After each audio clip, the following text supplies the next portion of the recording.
آج بھی ہم اتنا ہی اکتفا کرتے ہیں کہ اس بنیادی نقطے کو سمجھ لیں۔ اگر آپ شادی کرنے جا رہے ہیں اور شادی کرنے جا رہی ہیں تو آپ اس بات کو اچھے سے سمجھ لیں کہ آپ کسی غلامی میں ہرگز نہیں جا رہی، اور مرد کسی کو خرید نہیں رہا۔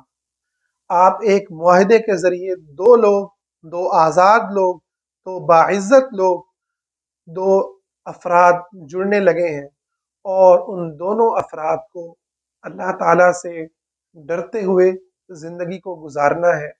ان دونوں افراد کو اپنے اپنے دائرے میں اپنی اپنی ذمہ داریوں کو ادا کرنا ہے، اور ان دائروں میں کچھ دائرے وہ ہیں جو جس کے اندر دونوں دونوں جو دائرے دونوں فریق کو شامل کرتے ہیں، جیسے گھر کے کام کاج ہیں یا بچوں کی تربیت ہے، یہ ذمہ داریاں ہیں، یہ ہرگز محض عورت کا کام نہیں ہے، اور اس کے اندر عورت کو اپنے خاوند کا تعاون چاہیے۔ اس کے اندر نوکر چاکر رکھنا نبی کریم صلی اللہ علیہ وسلم کی سنت ہے۔ آپ صلی اللہ علیہ وسلم نے یہ کچھ کیا ہے، آپ نے مسلمان عورتوں کو خود لونڈیاں اور غلام عطا فرمائے ہیں، ٹھیک ہے؟ اور اسی طرح نوکر رکھنے کا بھی ثبوت احادیث نبویہ سے ہمیں ملتا ہے۔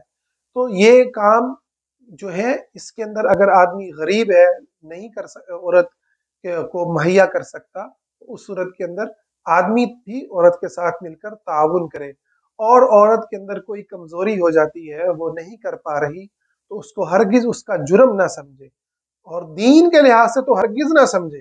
ہاں، یہ کہہ لے کہ میرے کلچر اور میری جہالت وہ مجھے مجبور کر رہی ہے کہ میں تمہیں یہ کہوں، دین کا حوالہ ہرگز نہ دیں۔ دین کا حوالہ دے کر آپ دین سے بدزن مت کریں۔ آج کی ماں کو، آج کی بیٹی کو، آج کی بہن کو، اس کو دین سے جو ہے باغی مت کریں، ٹھیک ہے؟